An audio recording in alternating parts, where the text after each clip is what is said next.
Myanmar Yangon বন্দর থেকে 12 জানুয়ারি 3টি পণ্যবাহী জাহাজ টেকনাফ স্থল বন্দরের উদ্দেশ্যে রওনা দিয়েছেন। টেকনাফ স্থল বন্দরে আসার পথে নাম নদী মোহানা থেকে 16 জানুয়ারি 3টি পণ্যবাহী জাহাজ আরকান আর্মি তাদের হেফাজতে রেখে দিয়েছেন। জানিয়েছেন যে টেকনাফ বন্দরের উদ্দেশ্যে যে 3টি পণ্যবাহী জাহাজ আসতেছে সেটি মিয়ানমার আরকান আর্মি হেফাজতে রাখার কারণটা হলো তারা সেটি যাচাই বাছাই করছে। আমি এই বিষয়ে যারা আমদানিকারক আছে টেকনাফ স্থল বন্দরে তাদের সাথে কথা বলছি, তারাও বলছে সেটি ওইখানে যে পণ্যগুলো রয়েছে সেটি আপনার কাগজ নিয়ে পণ্যের মালামালগুলো নিয়ে সঠিক আছে কিনা সেটি যাচাই বাছাই করছে। দীর্ঘ 4 দিন পর আজকে 20 জানুয়ারি 2টি পণ্যবাহী জাহাজ টেকনাফ স্থল বন্দরে নোঙর করেন।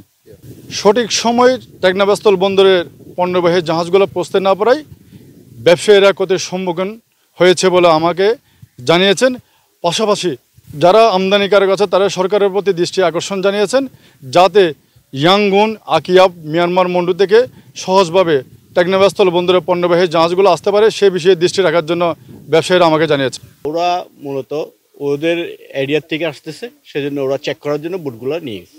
ওই বুটগুলো তো বড় বুট, ওগুলো ছোট বুট না, ওদের চেক করতে একটু সময় লাগে। 5 তারিখে পরে 5 টাইম কিন্তু এই মালামালগুলো আগে সরাসরি আসতো। ওদের একটা যুদ্ধের কারণে ওরা একটু আরকান আর ওদের ইয়েতে একটা সেপারেট হয়ে গেছে, সেজন্য ওদের রাস্তার দিকে যখন আসতে হয় আমাদের ওই বুটগুলোদের তাহলে ওরা তো চেক করবেই, সেজন্য ওরা একটু লেট করছে। ওরা বলতে চাচ্ছে যে ওরা ওদের রাস্তার দিকেই বুটগুলো আসতেছে। 3টা ট্রলার ছাড়ছে, এখন 2টা এখানে চলে আসছে, আরেকটা নাকি আজকে কালকের মধ্যে ছেড়বে।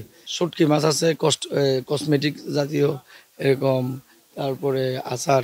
এটা আমাদের বাংলাদেশের কোনো পাহাড়ি থেকে না, এটা হলো তাদের সরকারের এবং তাদের বিদ্রোহীদের ভিতরে এই কথাগুলো চলতেছে। আমাদের এখানে কারো কাছে এই কথা হয় নাই। এরা আরকান আর্মি, এরা বিদ্রোহী গোষ্ঠী, এরা আমাদের জাহাজগুলা এরা ওই আটকাইছিল। তো এখন এদের সাথে হয়তো আমাদের ব্যবসায়ীদের একটা বোঝাপড়া, সরকারের হয়তো একটা বোঝাপড়া, এজন্য জাহাজ এরা মুক্তি দিছে।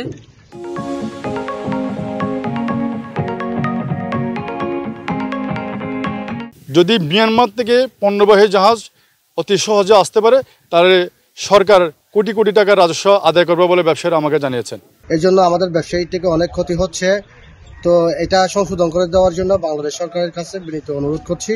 তো সবসময় যদি মাল আসে, ঠিক মতো যদি মাল আসে, আমাদের বন্দরের কর বৃদ্ধি পাবে এবং আমাদের যারা আছে লেবার আছে তারা ভালো করে চলতে পারবে। যখন চেকের জন্য তারা আটক করে, তো চেক করে তারপরে তারা আবার এটা ছেড়ে দেয় এবং আজকে আপনারা জানেন যে আজকে 2টো বোটে বন্দরে আসছে, আরো একটা হয়তো চলে আসবে খুব শীঘ্রই। তো আমরা যেটা বুঝি আসলে এই দুই দেশের ব্যবসায়ীদের ব্যবসায়িক স্বার্থ এবং রাজস্বের সার্বিক দৃষ্টিকোণ থেকে যদি আমরা চিন্তা করি যে বোটগুলা নির্বিঘ্নে আসার জন্য আমাদের দেশের নাব্যতা সংকট নিরসন অতি দ্রুত দরকার। পাশাপাশি সরকারের উচ্চ পর্যায়ে বিদ্রোহীদের সাথে আলোচনা, আরো সুসম্পর্ক তৈরি করা উচিত।